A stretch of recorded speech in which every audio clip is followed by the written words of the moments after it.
शिवराज्याभिषेक दिनाच्या निमित्ताने आपण इथं जमलेलो आहोत. सोसायटीचे अध्यक्ष, सेक्रेटरी आणि सर्व सभासद, त्याचबरोबर माझ्या शेजारी बसलेले शाहीर कंटक पाटील साहेब आणि विशेषतः अमित तोडरमल ज्यांनी मला आज इथं निमंत्रित केलं. मी कोथरूडचा गेल्या 48 वर्ष नागरिक आहे, जे याच परिसरात आणि शेजारीच धनंजय सोसायटी शेजारी राहत. त्यामुळे हा भाग मला नवीन नाही आहे. याशिवाय इथल्या जवळपासच्या ज्येष्ठ नागरिक संघामध्ये आमची अनेक वेळा व्याख्यानं झाली. पाटील सर आणि कंटक साहेब हे माझ्याबरोबरच त्यांचंही कार्य चालू असतं. यांनी मला एकदा निमंत्रित केलं होतं, पण त्याच वेळेला मला दुसरी कार्यक्रम होता. तेव्हा माझा परिचय करून देताना आत्ता जो करून दिला तो मी माझा परिचय नाही करून दिलेला, तो माझ्या एका विद्यार्थ्याने ते यूट्यूबवर क्लिप टाकली आणि त्यानुसार त्यांनी ते आपल्यासमोर वाचून दाखवले. मी माध्यमिक शिक्षक म्हणून सेवानिवृत्त 17 वर्षापूर्वी झालो. गेले 50-55 वर्षे शिवचरित्रावर व्याख्यानं चालू आहेत. विविध विषयावर आहे शिवचरित्राबरोबर. तेव्हा राज्याभिषेकावरही माझी त्याच्यात व्याख्यानं आहेत यूट्यूबवर. आणि आज या निमित्ताने बोलावल्यानंतर मलाही आनंद वाटला, कारण आपण आपल्याच परिसरामध्ये आता वयाच्या मानाने फारसं जाणं नाही दुसरीकडं. तेव्हा या वयामध्ये जवळपास कुणी बोलावलं तर नाही म्हणायचं नाही. त्याप्रमाणे आज आपल्याशी संवाद करण्यासाठी मी इथं आलो. शिवराज्याभिषेक दिन किंवा हिंदू साम्राज्य दिन, पाटील साहेबांनी आत्ताच मला सांगितलं की अर्थात छत्रपती शिवाजी महाराजांनी हे स्वराज्य निर्माण केलं, परंतु त्याच्यापूर्वी छत्रपती शिवाजी महाराजांचे पिताजी स्वराज्य संकल्पक शहाजी महाराज, राजमाता जिजाऊ मा साहेब, ज्यांना स्वराज्य जननी म्हटलं जातं, आणि स्वराज्य संस्थापक छत्रपती शिवाजी महाराज, या सर्वांना मुजरा करून मी माझ्या व्याख्यानाला सुरुवात करत आहे. एखादी घटना घडण्याच्या पलीकडे काहीतरी कारण नसतं. आपल्याला स्वराज्य आज आपण हे राज्याभिषेक दिन साजरा करतो किंवा सण 1674 साली 6 जूनला राज्याभिषेक छत्रपती शिवाजी महाराजांचा झाला. त्यापूर्वी 350 वर्षे आपल्याकडे हिंदूंचं राज्य नव्हतं आणि आता होऊन गेलेलं बरोबर यावर्षी 350 वर्ष झाली. म्हणजे या अखंड भारतामधली जी सत्ता, यावनी सत्ता उखडून टाकण्याचं काम या निमित्ताने छत्रपती शिवाजी महाराजांनी केलं. ही काही सामान्य गोष्ट नाही, ही जगातली एक अलौकिक घटना आहे. कारण त्यावेळेला मोगली साम्राज्य हे आशिया खंडातील एक बलदंड असं साम्राज्य होतं आणि ते कुणाचंही उखडून टाकण्याचं सामर्थ्य नव्हतं. परंतु या सह्याद्रीच्या कुशीमध्ये 1645 साली काही तरुण मंडळी जमली आणि यांनी स्वराज्याची मुहूर्तमेढ रोवली. परंतु त्यापूर्वी आपल्याला माहीत असेल की शहाजी महाराज हे त्यावेळेला निजामशाहीत नोकरीला होते आणि निजामशाहीमध्ये आलेले अनुभव त्यांच्या सासऱ्याचा, 2 मेहुण्यांचा म्हणजे जिजाबाईच्या 2 भावांचा, वडिलांचा आणि एका भाच्याचा दरबारामध्ये खून झाला. आणि या घटनेने जिजाबाई संतापलेल्या होत्या, शहाजीराजेही संतापलेले होते. त्यानंतर ते तिथून आदिलशाहीच्या नोकरीमध्ये आले, विजापूरला गेले. तिथं सरलष्कर पदावरती त्यांची नेमणूक झाली. परंतु त्यात अगोदर त्यांनी मोगल बादशाह शहाजहान म्हणजे औरंगजेबाचे वडील यांच्याशी जवळजवळ 4 वर्षे युद्ध आरंभलं होतं. त्यावेळेला शहाजीराजांच्या जवळ 20,000 फौज होती आणि या 20,000 फौजेनिशी त्यांनी सर्व शक्तिमान असलेल्या मोगली सत्तेविरुद्ध दंड ठोपटले होते. अर्थात हे सामर्थ्य काही समोर असलेलं सामर्थ्य हे यांच्या शक्तीच्या पलीकडे होतं. परंतु एक प्रयत्न होता त्यांना की त्यांना आलेला अनुभव, या अनुभवातून आपण आपलं हिंदवी स्वराज्य स्थापन केलं पाहिजे, ही कल्पना संकल्प त्यांच्याकडे होता, शहाजी महाराजांकडे. आणि तो संकल्प मनाशी धरून त्यांनी शिवछत्रपतीला पुढं आणण्याचं काम केलं. माता जिजाऊ प्रत्यक्ष मार्गदर्शन करत असायचे. 12व्या वर्षी पुण्यामध्ये आल्यानंतर राहायला जागा नव्हती. लाल महाल नंतर बांधला गेला. खेडेबारे म्हणजे खेड शिवापूरमध्ये मुदगल देशपांडेंच्या वाड्यात काही दिवस राहिले.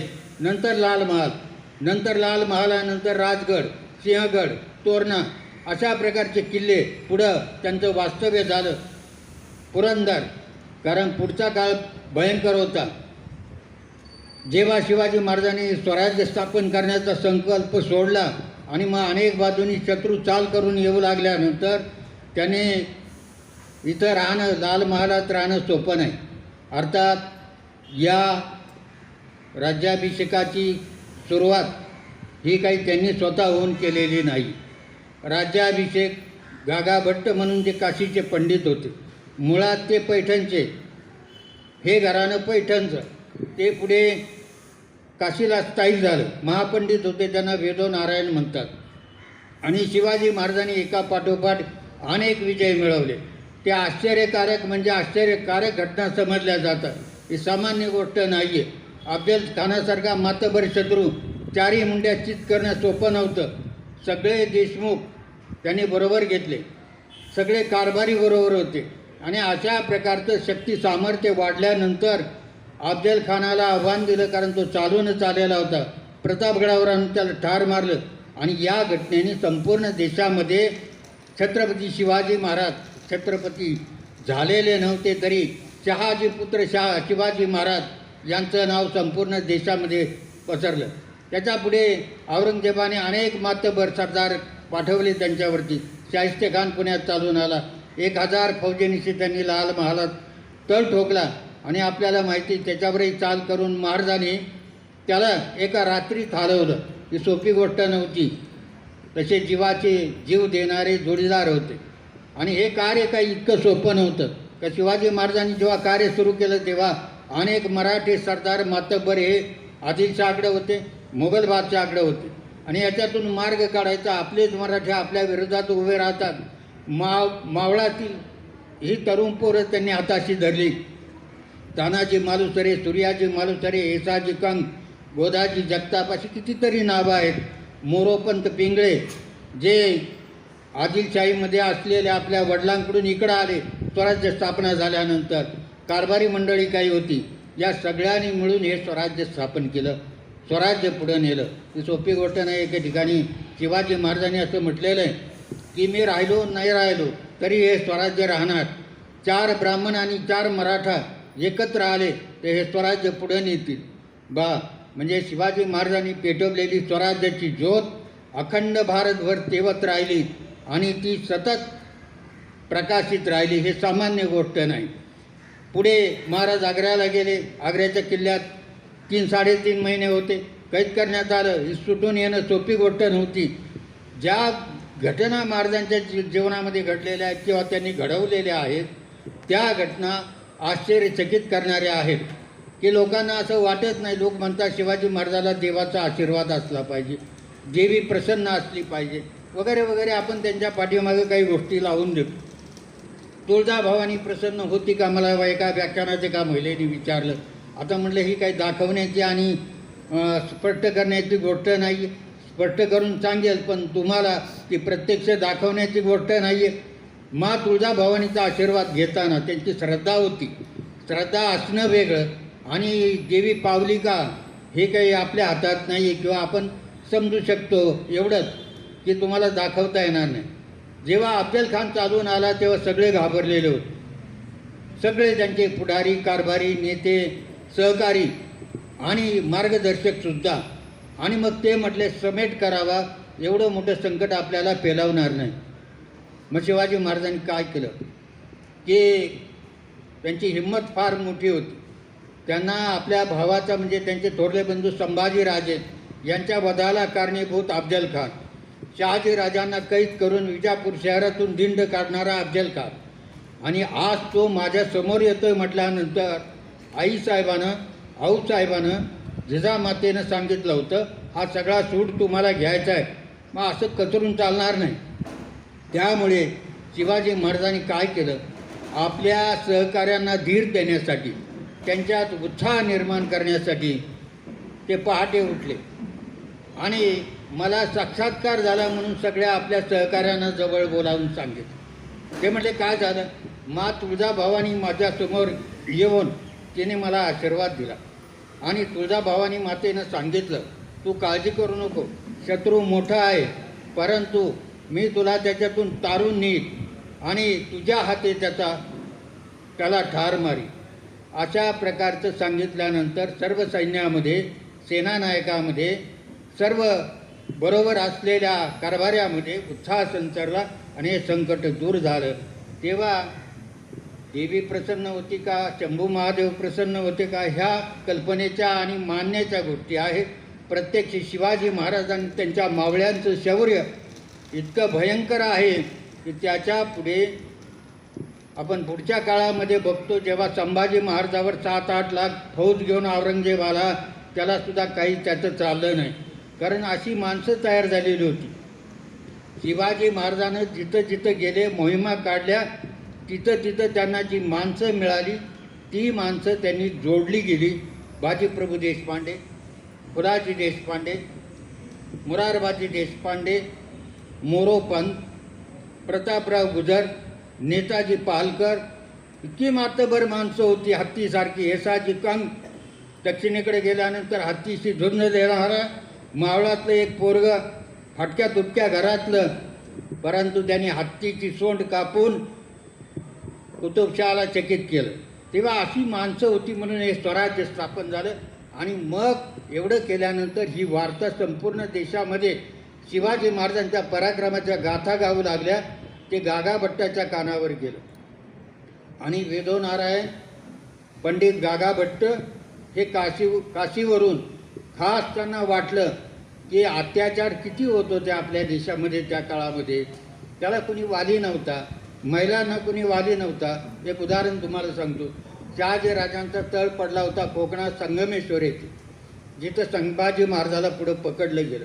त्या संगमेश्वरला शहाजीराजांचा तळ पडलेला होता आणि शहाजीराजे शिकारीला गेलेले होते. जिजाऊबाई माँसाहेब तळामध्ये म्हणजे तंबूमध्ये होत्या आणि तेवढ्यात त्यांच्या कानावर एक हाक आली, वाचवा वाचवा. एका मुलीची हाक ऐकल्यानंतर जिजाऊ माँसाहेब बाहेर आल्या आणि एक मुसलमान हशम किंवा एक शिपाई त्या मुलीचा पाठलाग करत होता. ही मुलगी येऊन जिजाऊ बाईसाहेबांना बिलगली. तो धापा टाकत तिच्या मागं आला आणि जिजाऊ बाईसाहेबांनी त्याला विचारलं, इसका पीछा क्यों करता है? तो म्हटला, महासाहेब. त्याने ओळखली ही बाई कुणीतरी मोठ्या सरदाराची पत्नी दिसते. त्याला वचक बसला आणि तो म्हटला, महासाहेब, ये लड़की मैंने इसे खरीद लिया है, ये मेरी गुलाम है. जिजाऊ बाईसाहेब संतापल्या आणि त्या म्हणल्या, तुला लाज वाटते का? मैंने खरीद लिया आहे. त्याच्या पुढे म्हटलं एक वाक्य, तुला लाज वाटते का? काही भाजीपाला आहे का खरेदी करायला? तो म्हटला, तिला विचारा. म्हणजे अशी अवस्था होती. शिवाजी महाराज जन्माला आले 1630 साली. त्यावेळेला संपूर्ण देशात भयंकर दुष्काळ पडलेला होता. मुलं बाळं सांभाळणं कठीण होतं आणि शिवाय यवन लोक दिसेल त्या स्त्रीला उचलून घेऊन जायचं. म्हणजे त्याला कुणी वालीच नव्हता, काही करू शकत नसायचं. बापाच्या समोर मुलगी पळवली जायची, पतीच्या समोर पत्नी पळवली जायची, बहीण पळवली जायची, वाली कोण होता? आणि ही वार्ता सगळ्या देशामधली आहे. मी सांगतो, इथली काही महाराष्ट्रातली नाही. उत्तरेकडे तर मोगलांचं राज्य होतं, तिथं काय ते मन मानेल तसं वागत होते. आणि हे शिवाजी महाराजांचे पराक्रम गागाभट्टाच्या कानावर गेल्यानंतर गागाभट्टांनी ठरवलं की हिंदू पदपातशाह होण्यासारखा आमचा हा माणूस आहे.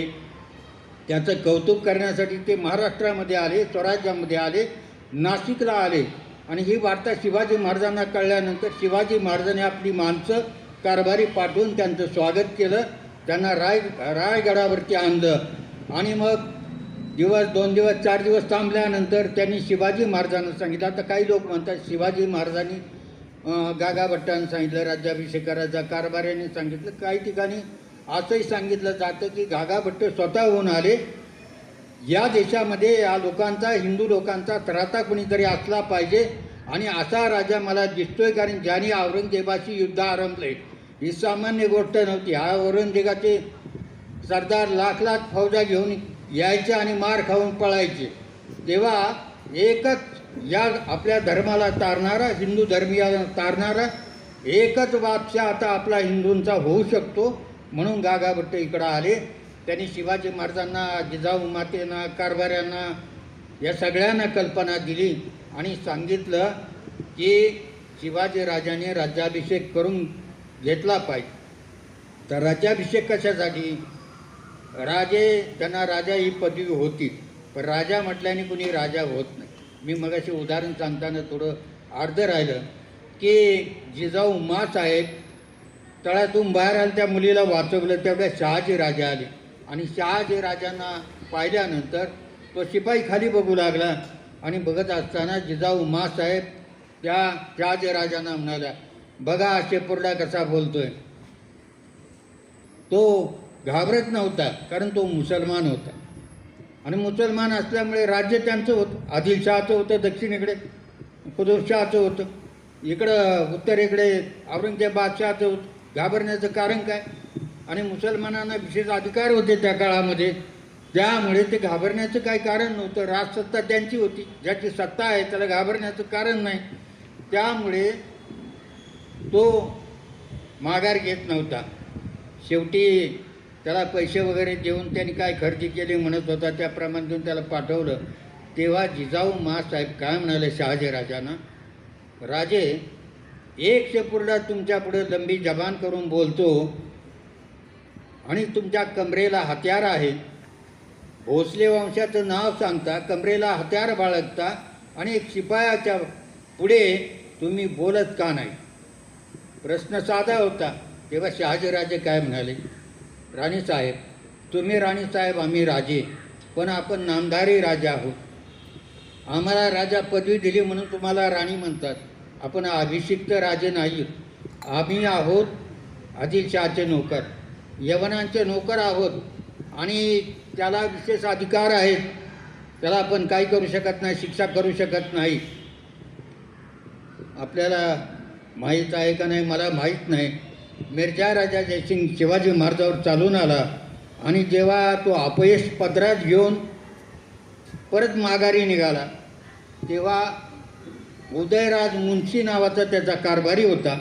याला औरंगजेबाने निरोप पाठवला की तू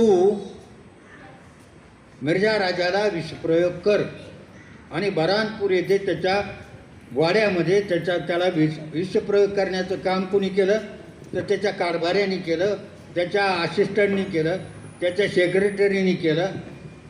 आणि आता तो घाबरला की आपण मिर्झा राजाला विषप्रयोग केला, पण याच्यातून वाचण्याचा एकच मार्ग म्हणजे मुसलमान होणं, आणि तो मुस्लिम झाला. त्यामुळे मिर्झा राजाची मुलं त्याला हात लावू शकली नाही. तसंच आहे की शहाजीराजेसुद्धा काही करू शकत नव्हते आणि म्हणून शहाजीराजांनी ठरवलं की आपला मुलगा राजा झाला पाहिजे. त्यांनी प्रयत्न करून बघितला, जमलं नाही.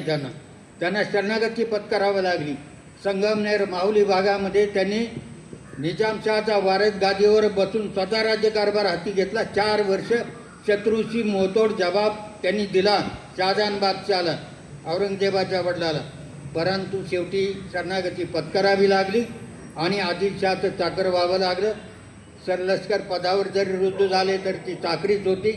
मग त्यांनी इथं पुणे सुपे इंदापूर जहागिरीवरती शिवाजीराजांना, जिजाबाईंना पाठवलं आणि पुण्यामध्ये येऊन त्यांनी आपल्या कारभाराला सुरुवात केली. असा सगळा मागचा इतिहास आहे. आणि मग एवढं सगळं झाल्यानंतर जवळजवळ 350 किल्ले स्वराज्यामध्ये सामील झाले. पहा, ही सामान्य गोष्ट नाही. सिंहगड घेताना तानाजी मालुसरे पडले, पुरंदर लढवताना मुरारबाजी पडले, पावनखिंड लढवताना बाजीप्रभू देशपांडे पडले. मी मगाशी सांगता राहिलो की मी बाजीप्रभूच्या गावामध्ये एका माध्यमिक शाळेचा मुख्याध्यापक होतो. म्हणजे इतिहासाची एक गोष्ट अशी आहे की माझ्या सेवेची सुरुवात 35 वर्षापूर्वी, त्यावेळेला, आता जास्त वर्ष झाली, 35 वर्षे नोकरी केली. संत तुकाराम महाराजांचा आजोल डोहगावमध्ये सुरुवात झाली आणि बाजीप्रभूचं गाव सिंध, तालुका भोर, जिल्हा पुणे, इथं मी मुख्याध्यापक म्हणून सेवानिवृत्त झालो. तिथं बाजीप्रभूचा पुतळा नव्हता, काही स्मारक नव्हतं. मला दर्शन घ्यावंसं वाटलं. मी कामावर जाताना तर काही नाही म्हटल्यानंतर पुढे गावकऱ्यांनी माझ्या म्हणण्यानुसार किंवा माझं म्हणणं त्यांनी ऐकलं आणि एक भव्य असा पुतळा सिंधमध्ये उभा आहे. तेव्हा हे स्मारक अशा वीरांचं व्हायला पाहिजे. तर त्या बाजी प्रभू देशपांड्यांनी पावनखिंडीत महाराजांच्यासाठी बलिदान केलं. शिवा नावी शिवा काशीत या महाराजांचा वेश घालून चकवा देण्यासाठी फौजेला सिद्धेद्वारच्या शिवाजी महाराज झाला. महाराज पुढे गेले, शिवा काशीत सापडला, त्याचं बलिदान झालं. कितीतरी वीरांनी बलिदान केलं या स्वराज्यासाठी आणि त्यांना फक्त त्यांच्या मनामध्ये एकच प्रेरणा होती, आपले महाराज वाचले तर स्वराज्य उभं राहील आणि स्वराज्य उभं राहील तर या देशामधली आपली हिंदू जनता सुखी होईल किंवा त्यांना संरक्षण मिळेल.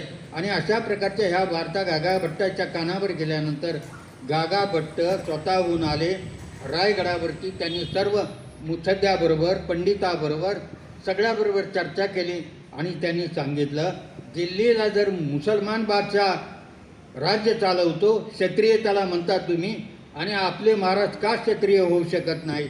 ज्यांनी ज्यांनी शंका घेतल्या त्यांनी उत्तर दिलं. त्याच्यावरती त्यांनी ग्रंथ लिहिला आणि शिवाजी महाराजाचं मूळ कुळ सगळं जे राजस्थानमध्ये होतं सिसोदिया वंशामध्ये ते सगळं काढून आणलं. त्याला बाळाजी औजी चिटणीस तिथपर्यंत जाऊन पोहोचले.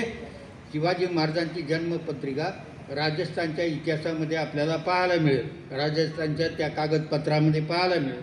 तेव्हा हे घराणी अनेक घराणी महाराष्ट्रामध्ये आलेली 13व्या शतकानंतर महाराष्ट्रात दिशेने का आली तर तिकडे यवनांची आक्रमणं वाढली, तिकडचे राजपूत राजे हरले, शेवटचं देवगिरीचं राज्य अल्लाउद्दीन खिलजीने पाडलं आणि संपलं, हिंदू राज्य संपली. तिकडे दक्षिणेचं विजयनगरचं राज्यही बहामनी सुलतानाची त्या सगळे एकत्र येऊन तेही मारून काढलं. राहिलं कुठं आता राज्य? आदिलशाही, कुतुबशाही आणि औरंगजेब मुघल बादशाह. आणि मग याच्यामध्ये एक सामान्य कुटुंबातला, तसं सामान्यच कुटुंब, मूळचे पाटील घराण्यातले शेतकरी कुटुंबातले, पुढं मालोजी राजे सरदार झाले, मग शहाजी राजे झाले आणि शिवाजी राजे या वंशामध्ये जन्माला आले म्हणून ते सरदारांच्या घराण्यातले समजले जातात. पण ते राजे नव्हते आणि राजा असल्याशिवाय अधिकार येत नाही. कुणालाही शिक्षा करायची, त्याला काहीतरी अधिकार पाहिजे ना, काहीही करता येत नसायचं. आणि मग गागा भट्टांनी सांगितलं, राजे तुम्हाला शत्रूवर वचक ठेवायचा असेल तर तुम्हाला राजा ही पदवी धारण केली पाहिजे आणि ती अभिषिक्त राजा झालं पाहिजे.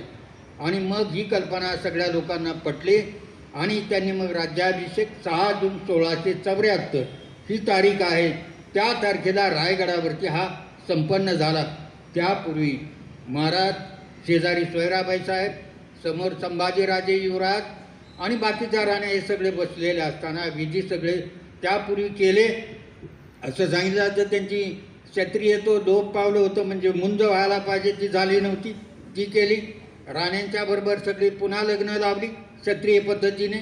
ते झाल्यानंतर मग सगळे विधी झाल्यानंतर राजे सिंहासनारूढ झाले. आनंद झाला नाही त्यांना, मनातून ते कष्टी होते. तुम्ही म्हणाल की राजांना का आनंद झाला नाही? आज भारतामध्ये एक हिंदू बादशाह जन्माला आला, सिंहासनावर बसला म्हणजे आनंद व्हायला पाहिजे. आनंद प्रजेला झाला, आनंद राजमाता जिजाऊंना झाला, आनंद सरदारांना कारभारांना झाला, आनंद महाराष्ट्रातल्या घराघरात झाला, परंतु शिवाजी महाराजांना झाला नाही. याचं कारण असं आहे की सन 1645 सालापासून ते 1674 सालापर्यंत अनेक वीरांनी बलिदान केलं आणि ते सगळे त्यांना दिसत होते. हे तानाजी मालुसरे मुद्र्याला आले, हे बाजी प्रभू देशपांडे माझ्यासाठी पावनखिंडीमध्ये लढले, 300 बांदल मावळे आणि बाजी प्रभू फुलाजी प्रभू देशपांडे, शंभूसिंह जाधवराव, विठोजी काटे, हैबतराव बांदल असे मातबर योद्धे त्याच्या मारले गेले. त्या शिवाजी महाराजांच्या मामाचा एक मुलगा होता, त्याचं नाव शंभूसिंह जाधवराव किंवा संभाजी जाधव. असे मातबर वीरांनी 300 बांदलांचे सैनिक, बांदलांचे का म्हणतो तर बांदल वतनदार होते, त्यांची ही फौज होती आणि ते शिवाजी महाराजांच्या बरोबर होते. या सगळ्यांचं बलिदान झालं ते महाराजांना दिसत होतं. हे जेव्हा झाल्यानंतर घटना शिवाजी महाराज बाजीप्रभूच्या म्हणजे शिंदला गेले, घराघरात गेले. राज्यकर्ता कसा असावा त्याचं ते उदाहरण आहे. बाजीप्रभूच्या आईंना भेटले, पत्नींना भेटले, त्यांच्या भावांना भेटले. जे जे सैनिक मारले गेले होते ते 300 बांधल मावळ्यांच्या त्यांच्या घराघरात गेले आणि अशा प्रकारे त्यांचं सांत्वन केलं. ते त्यांना आज दिसत होतं. मोरारबाजी देशपांडे पुरंदर लढवताना शेवटच्या क्षणापर्यंत माघार घेतले नाही. त्याला दिलेर खानानं फितवायचा प्रयत्न केला की तो आमच्याकडे तुम्ही शिपह सालार बना देंगे. तो म्हटला कशाला लागतो शिपह सालार, आमचे महाराज हेच आमचं सर्व काही आहे. तुझ्यासारखा मी काही तुकड्यावर जगणारा इथं आलेलो नाही. मी ममत्या महाराजाची आणि स्वराज्याची सेवा करण्यासाठी इथं आहे. मला सरदार वगैरे काही नको. मी किल्लेदार आहे आणि तेच पुष्कळ आहे. आणि मग त्या लढाईमध्ये मुरारबाजी शेवटचा थेंब असेपर्यंत रक्ताचा लढत राहिले ते महाराजांना दिसत. रामजी पांगेरा नावाचा एक किल्लेदार समोरून दिलेर खान 5000 फौज घेऊन आलेला असताना 800-900 मावळ्यांशी लढला पण किल्ला सोडला नाही. तो त्यांना दिसत होता. सूर्यराव काकडे सालारच्या युद्धामध्ये लढत असताना मारले गेले. ते त्यांचे लहानपणचे जोडीदार होते. अशी कितीतरी माणसं स्वराज्याच्यासाठी कामी आली आणि महाराज सिंहासनावर बसताना त्यांना ती समोर दिसत होती. म्हणजे एकीकडे आनंद प्रजेमध्ये ओसंडत असला तरी महाराजांच्या डोळ्यामध्ये अश्रू येत होते की हे माझे जोडीदार, यांनी हे स्वराज्य उभं केलं, ते त्यांनी केलं आणि मला मान मिळाला या स्वराज्याचा अधिपती होण्याचा, तो त्यांच्यामुळं. ही भावना त्यांनी शेवटपर्यंत मनामध्ये ठेवली.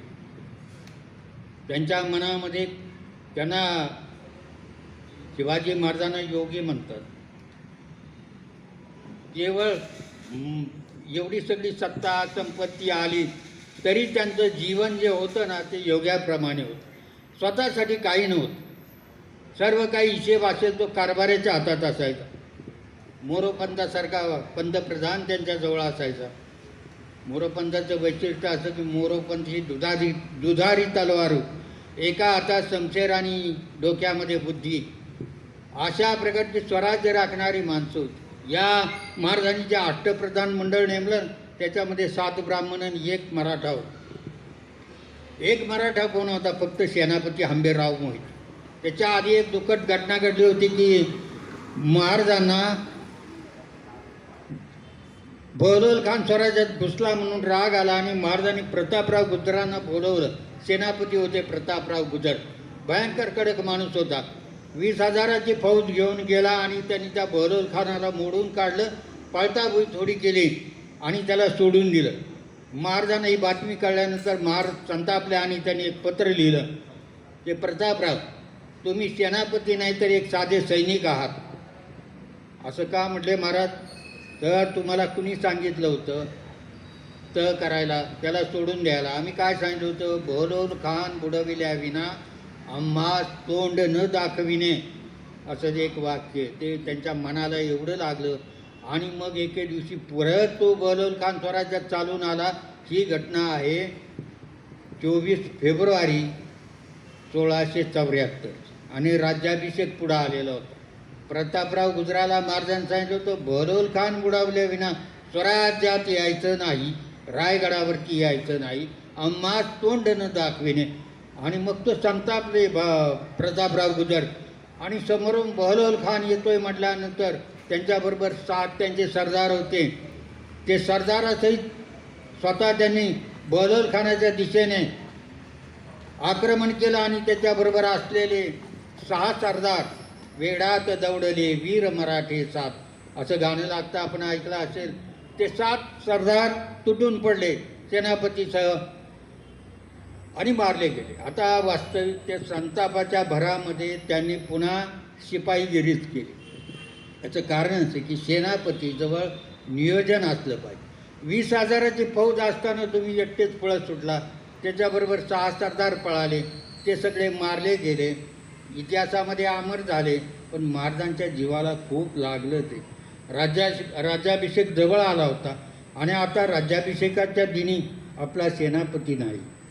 मग महाराजांनी पुढे जाऊन चिपळूणला आंबेराव मोहिते यांना सेनापती पदावर नेमलं, कारण त्यावेळेला अष्टप्रधान मंडळामध्ये त्यांचा समावेश केला गेला आणि प्रतापराव गुजर मारले गेल्याचं दुःख त्यांच्या मनाला खूप झालं आणि राजा कसा असावा त्याचं ते उत्तम उदाहरण आहे. प्रतापराव गुजर मारले गेले त्याचं कारण आपल्या शब्दांनी ते हिरेला पेटून उठले, शत्रूवर हल्ला केला, मारले गेले, त्याचं कुटुंब उघडं पडू नये म्हणून महाराजांनी प्रतापराव गुजराची जानकी नावाची कन्या राजारामासाठी वधू म्हणून नियुक्त केली आणि त्यांचं पुढे लग्न लावून दिलं की आपला सेनापती गेल्यानंतर त्यांनी त्याला व्याही करून घेतलं. असे होते महाराज. असा धर्मशाली महात्मा उदार, सदाचार स्वाचार संपन्न थोर, शिवासारखा भूप झाला न कोठे, स्वदेशी विदेशी पहा ग्रंथ मोठे.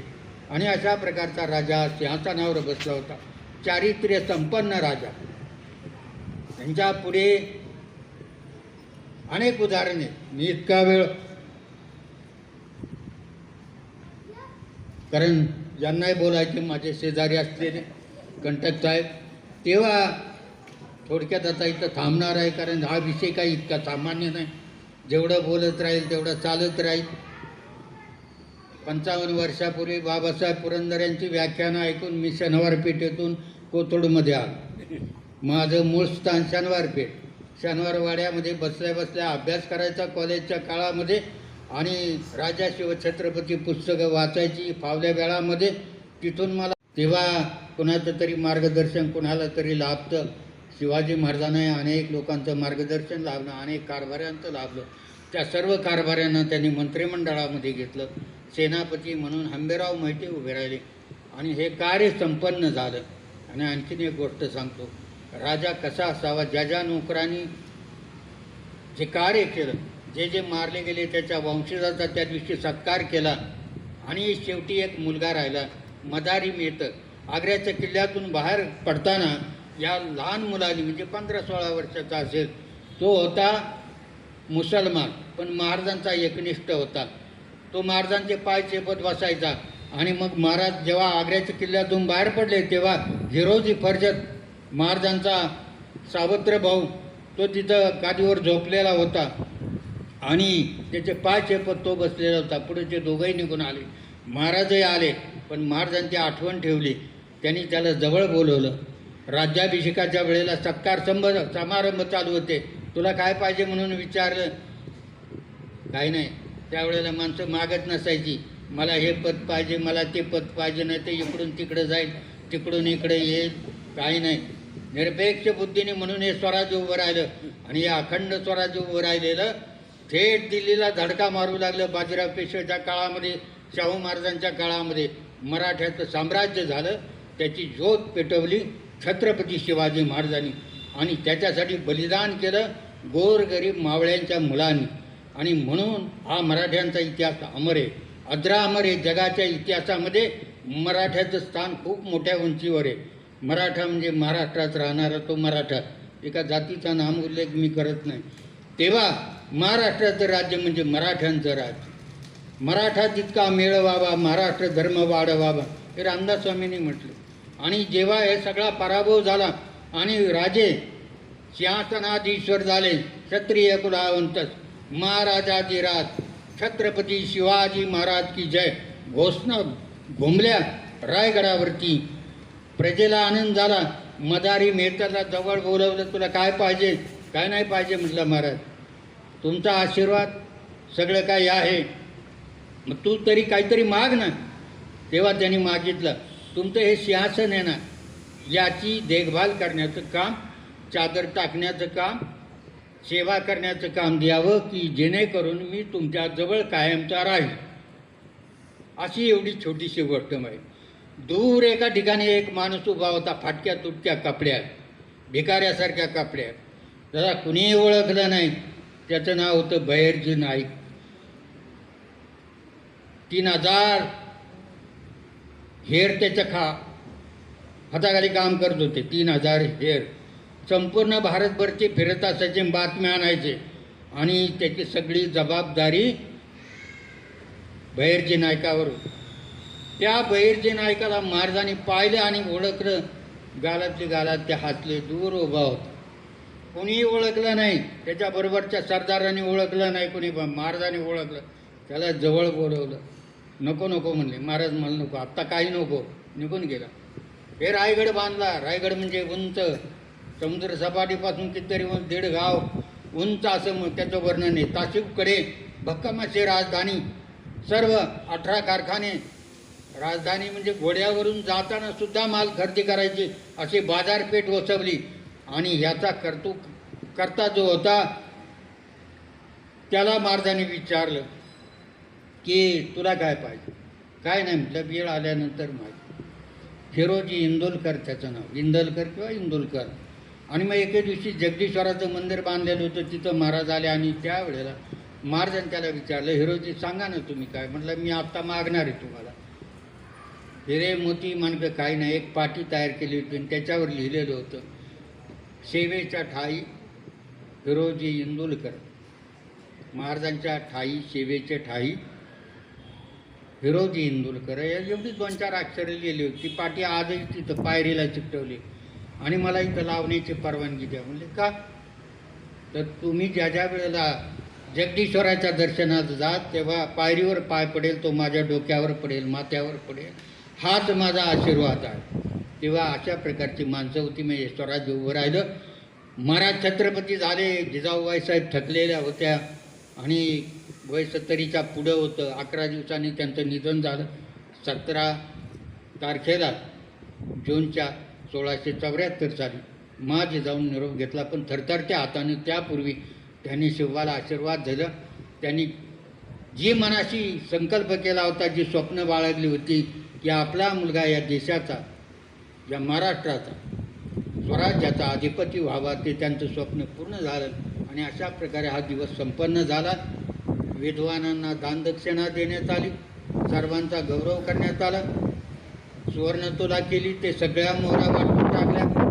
आणि अशा प्रकारे सगळा संस्कार झाला. तरी महाराज मनातून कष्टी होते. त्याचं कारण हे होतं की राज्य उभं राहिलं, शत्रू पराभूत झाला, सर्व काही झालं, लक्ष्मी अलंकृत सगळं काही मिळालं. परंतु माझे जोडीदार इथं राहिले नाहीत, साथीदार हे पाहायला राहिले नाहीत. ही खंत त्यांच्या मनाशी राहिली. त्यांचं थोडक्यातच वर्णन करून मी थांबतो आता. कारण मी बोलत राहिलो तर मी एक तर शिक्षकी पेशातला माणूस आहे. अखंड 35 वर्षे सर्व्हिस करून 17 वर्षे व्याख्यानं त्याच्या पुढेही दिली. म्हणजे 50-55 वर्ष तेच काम चाललं आहे. म्हणजे मला काय बघावं लागत नाही आता. तेव्हा आपलाही मी जास्त अंत पाहणार नाही. सर्व थकलेली माझ्यासारखीच मंडळी आहेत, ज्येष्ठ नागरिक आहेत. तेव्हा बाबासाहेब पुरंदर यांनी, रामदास स्वामी काय म्हणाले ते त्याच्यामध्ये झाले, यशवंत, कीर्तिवंत, वरदवंत, सामर्थ्यवंत, नीतिवंत, पुण्यवंत, जाणता राजा. या जाणत्या शब्दाला फार महत्त्व. या भूमंडळाची ठाई धर्मरक्षी ऐसा उरला नाही, महाराष्ट्र धर्म राहिला काही, तुम्हा कारणे, तुम्हा कारणे.